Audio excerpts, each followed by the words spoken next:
Welcome back to the tube. It's leg day. It is leg day. It's a Happy very rare occurrence. Tuesday. Tuesday? Today's Tuesday. It is Tuesday. It is Tuesday. It's been a bit of a shambles the last couple of days. It has been a busy couple of days, but we are back on the sunny Gold Coast. We are home. We are settled. We are locked in, and we are 3 and a half. 3 and a bit, yep. We leave in 2 and a bit weeks. We leave in 2 and a bit weeks. So 3 and a bit boy. weeks out. So 3.5 weeks out, 2.5 weeks until we leave. From show day 1. So meal 1 for me today was the same as usual. 120 rice flour, 200 berries, peanut butter, jam. But today is going to be a juicy leg day. So I have adductors, pendulum, leg press, leg extension, calves. What do you have? We've got abductions, hack squat, Leg press, leg extension, single calves. leg press, hamstring curls, quad extension. Perfect. Now you're training with Jenna today.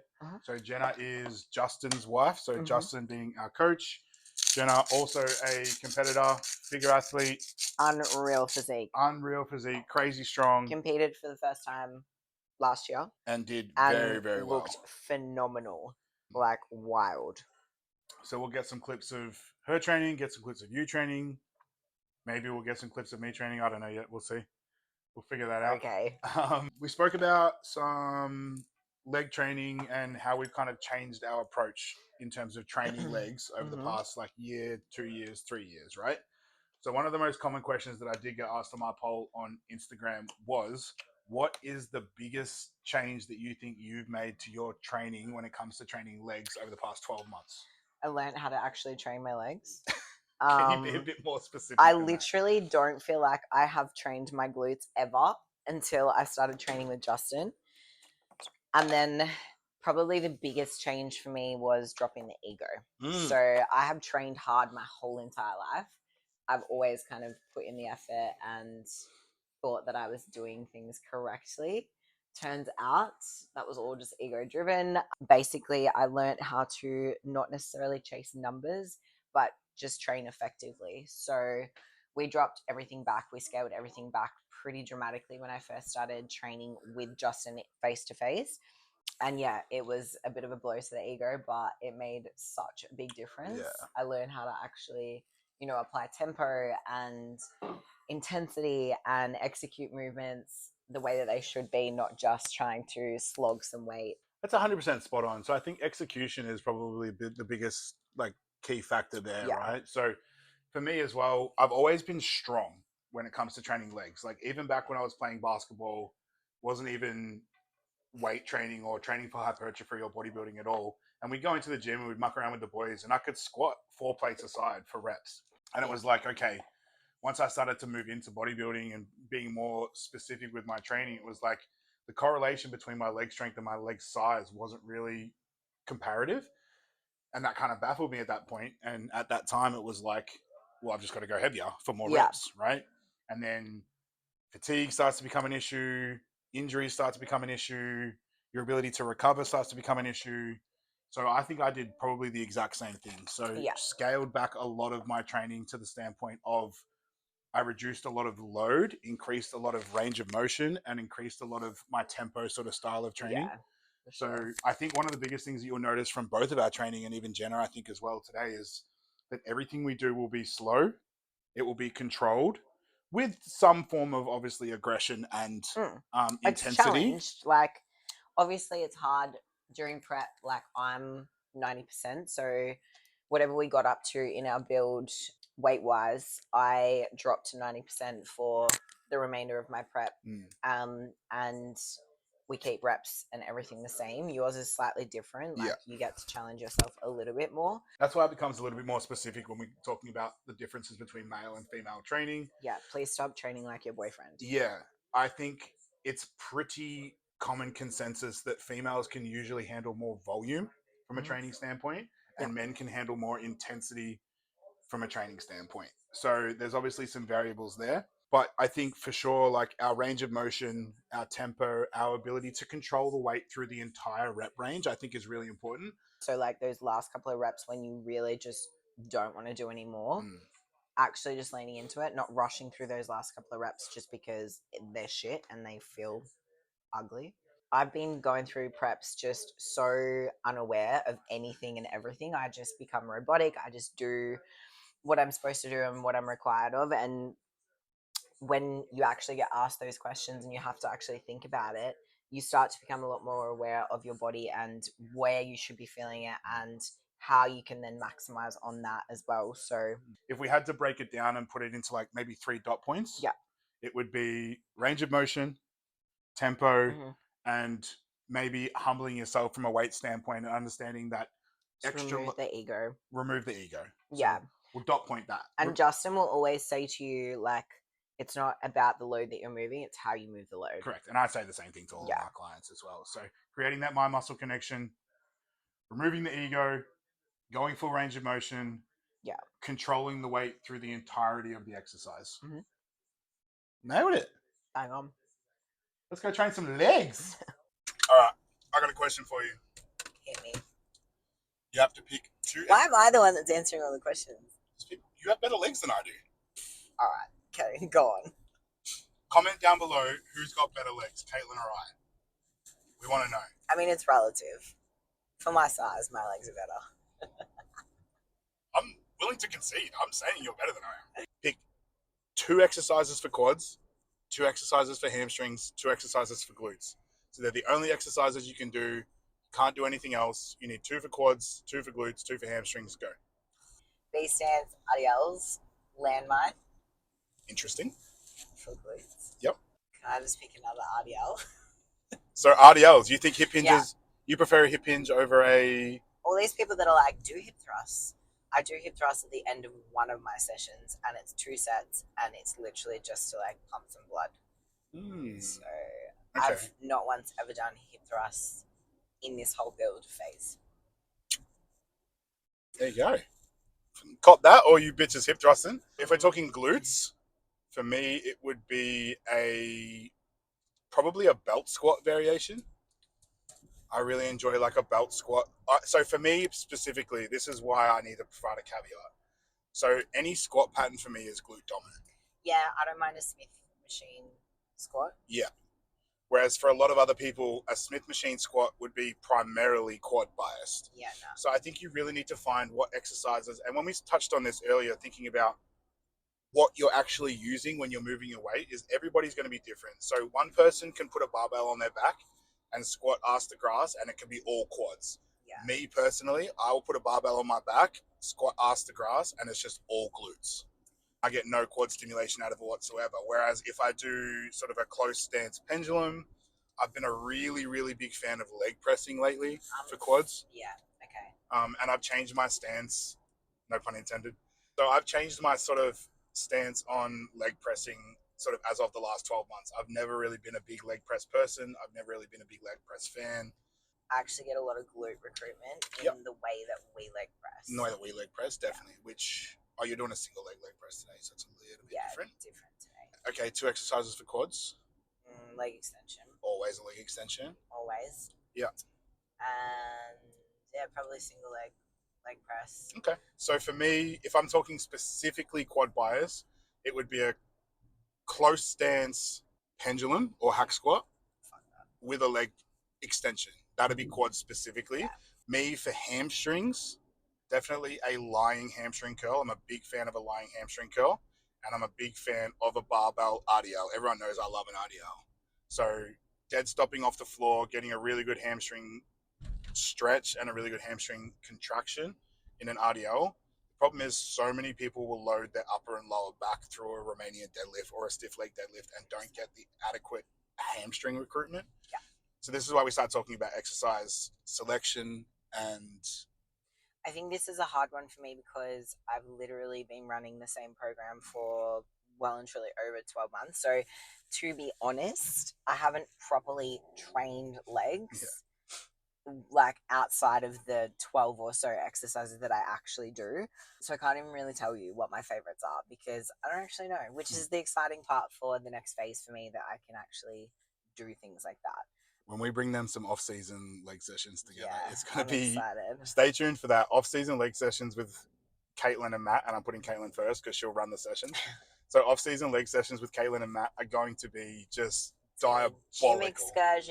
Yeah. It's going to be elite. So I'm excited for that. So we had to break it down 6 exercises. A leg extension is definitely in there. Yeah, a leg press. A leg press is definitely in there. Yeah, lying hamstring curl. A lying hamstring curl. An RDL, variation of sorts with a barbell or B stance. Some form of a squat. Some form of a squat pattern. Personally, Smith. You love a Smith machine. I'm a big fan of a pendulum or a hack squat. And then a lunge variation. Yeah. There are your 6 exercises right there, guys. Do those 6 leg exercises. Bulgarians. Well, that's a lunge variation. Yeah, I know. That's my preference of the lunge. Execute effectively and with appropriate load. That's what she said. We'll see you at the gym. If you wanna go and take a ride with me with 3 women in the 4 with the Hey, must be the Muscle Nation.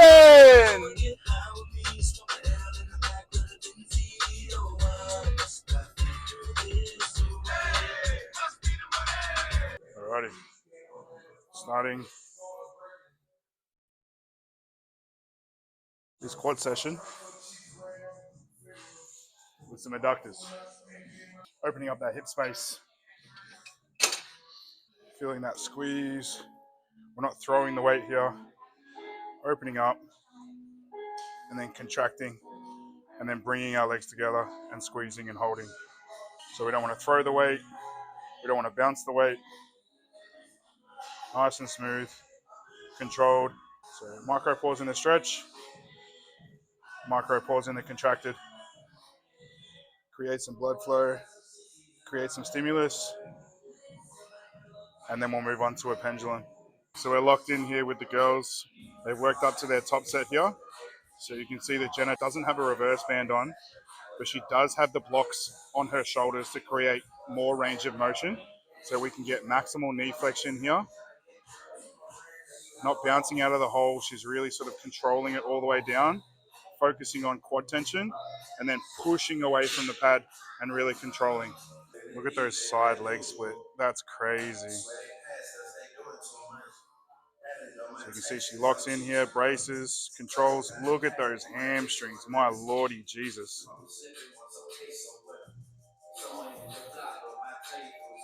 Good. Control the tempo, control the tension, and then explode out of the hole.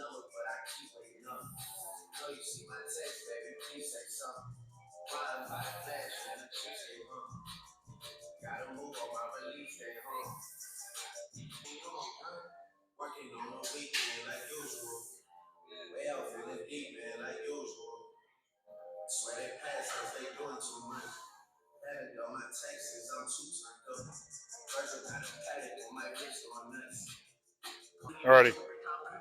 So we're still warming up on our pendulum, which is our first compound movement. But we want to warm up the exact same way that we want to perform the set and the way that we want to perform the movement. So foot placement is paramount. The way that our knees track is paramount. The way that we start and finish a rep is paramount. And we want every rep to look the same. So for me, I like to be a little bit more neutral, maybe slightly externally rotated, so I can open my hips up a little bit. That's why we do some adductor work before we do any squatting. So we like to make sure that our hip space is able to open. So my feet are about shoulder width apart, toes slightly externally rotated, and then I'll brace through my core, control my negative, hit a full range of motion, full depth without taking tension off my quads, and then exploding up.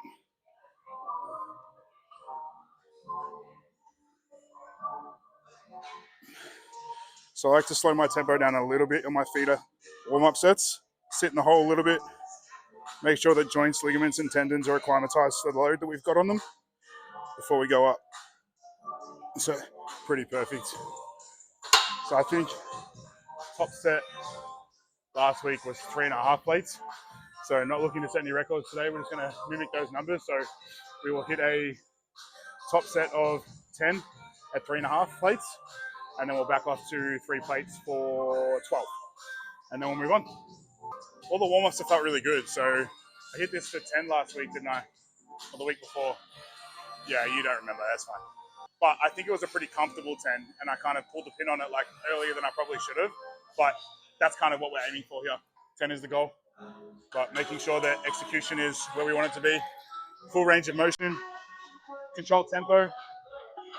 Oh yeah. Let's go.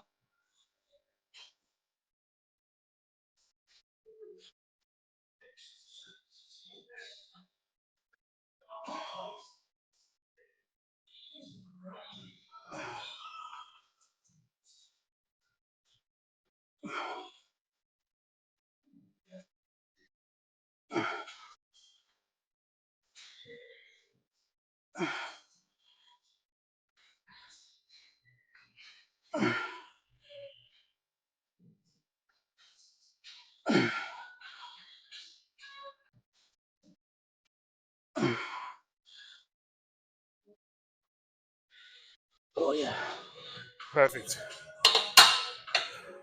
So you can see there's a really big emphasis on not sort of resting on my laurels at the top or bottom of each rep. So you see a lot of people will come up, kind of take a couple of breaths, or they'll go all the way down and sink in the hole, take tension off the quads, kind of just sit on their haunches a little bit. So I'm keeping constant tension. And the second that I hit the top of that rep, I'm straight back down again, keeping tension on. So that was perfect, 10 reps. Probably had another 2 or 3 in the tank, maybe there, but execution there was spot on.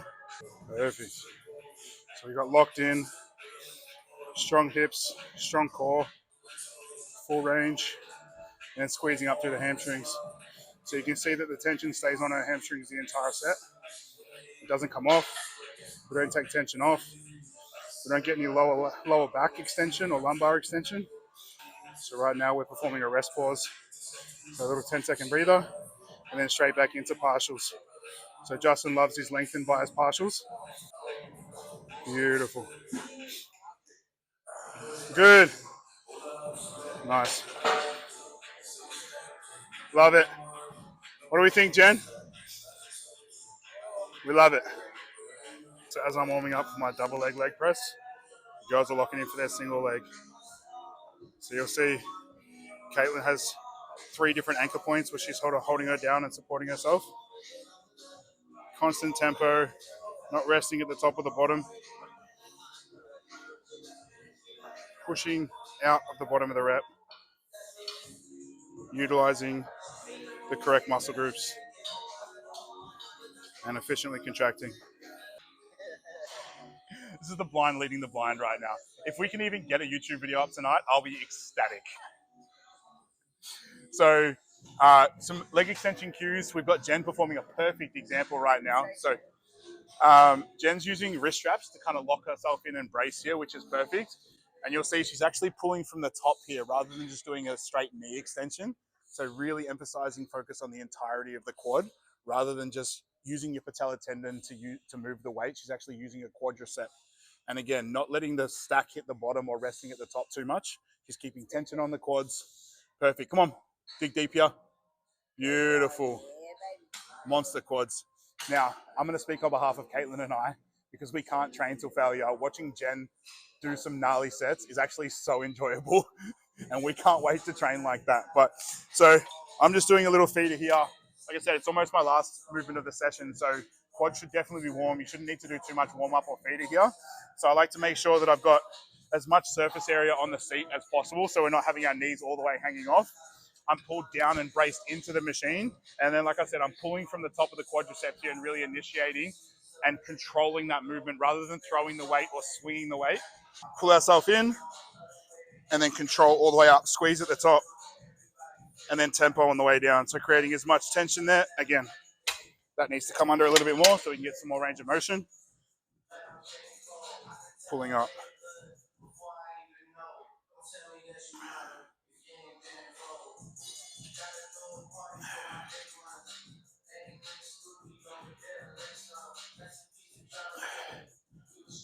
Perfect. So that feels pretty spang on.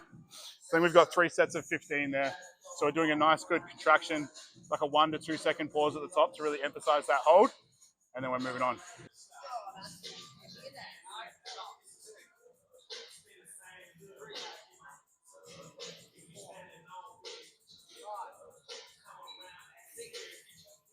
Beautiful. Constant tension, controlling.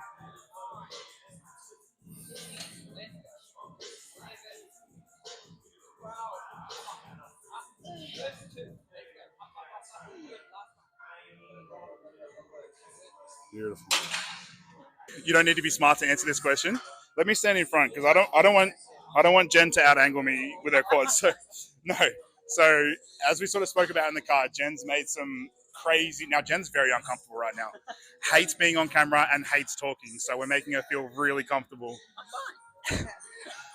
If you had to dot point in sort of 3 sort of short dot points, what you would attribute your leg growth and your ability to grow your legs in the past sort of 12, 24 months, what would you say? Consistency with the same program that fits me. The mind, working on the mind. So let the body tell you when you're done, not the mind. And the team you have surrounding you. Okay, first of all, you answered that so much better than we did in the car. Let me tell you right now, we danced around it for like 20 minutes and kind of came up with some answers. But that's the perfect example and the perfect answer, I think. So finding what works for you, understanding your limits and knowing how to push to them, sticking with the same program, and then having the support group around you which supports that. Mic drop. Let's go. Cool. We're done. We're done.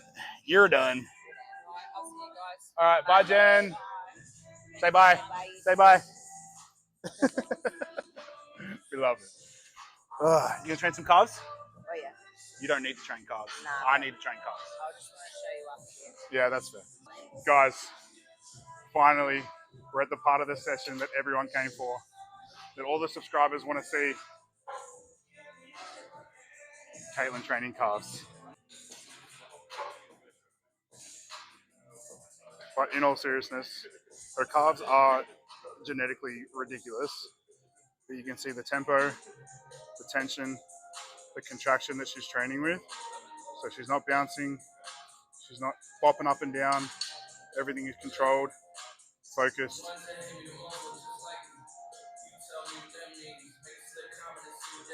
Not to mention that quad sweep just popping out like nobody's business. Must be nice, I suppose.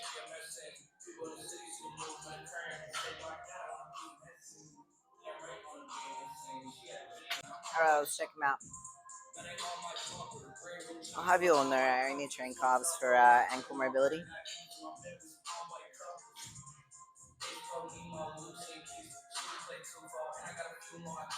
Nice and controlled tempo. Slight bend in the knees. How do you get the whole human in one shot?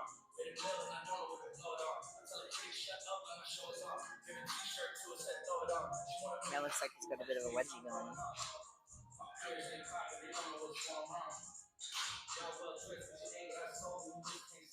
Perfect. All right, welcome back, guys. We are in the posing room post leg workout. Caitlyn McGuinness is about to put on a show.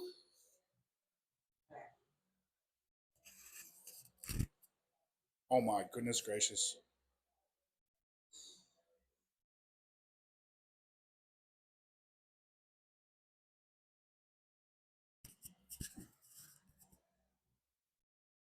Glute striations, glute ham tie-in. That or that? Go again? That, for sure. Beautiful quads. Beautiful shape. Ductors, quad sweep from the back, calves, glute striations, everything.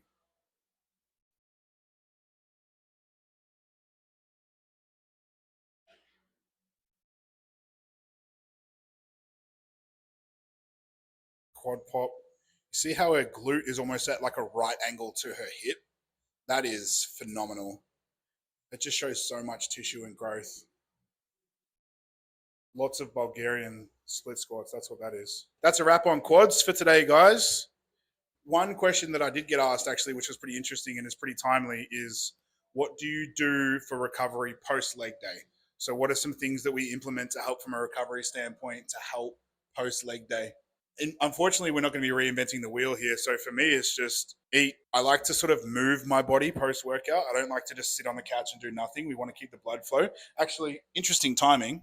We also like to obviously try and get a massage once a week. Yeah. Prioritize recovery. Last prep, I did a lot of like ice baths and things like that, but Justin has encouraged me to not put the body under too much stress. So I hate the sauna. It makes me very mad. So I don't do that. And I no longer do the ice baths at the moment just because, yeah, it's not really worth it for me. It doesn't actually give me that much in the way of recovery. So just a weekly massage. I obviously have a rest day. When you say massage, you mean like proper tissue proper work? treatment, yeah. So we get needling, cupping, all that kind of stuff. And I obviously have only 3 leg days a week. So I get a rest day in between every single leg day, 2 rest days after my Saturday workout before my Tuesday. So yeah, like I have plenty of time for recovery. But yeah, just eat properly, make sure we time our meals effectively after pre and post. I definitely prefer a sauna. I enjoy a sauna. I get my tissue work done. I only have 2 leg days a week, so one that's quad focused, one that's hamstring focused. I'm a big fan of using like a Theragun just really quickly, sort of pre and post workout. So something to just help kind of break down some tissue, break down some lactic acid, help with blood flow. So blood flow is going to be the main driver of nutrients. So we want to make sure that we're getting some stimulants into the body. So we want to make sure we're getting some blood flow post-workout, which is why I like sort of an active recovery rather than just sitting on the couch and doing nothing. But, you know, by the time you pose, get a meal in, get some steps in, that's kind of, I'll use a Theragun for sort of 5 or 10 minutes on the area that I've trained. And sleep. They're your main drivers of recovery. So that's a wrap. We're pretty much done for the day. This is going to be a pretty decently long leg day, but you got to give the people what they want. Hopefully. So we're going to get some food in, do some client work this afternoon, catch up on a few things, and then rinse and repeat. So I've just got my chicken, rice, pineapple, and barbecue sauce. And Caitlyn has her rice. Perfect. So meals very much the same, but we'll eat this, get home, relax, go from there. So you guys know the drill. Like, comment, subscribe. We'll see you in the next one.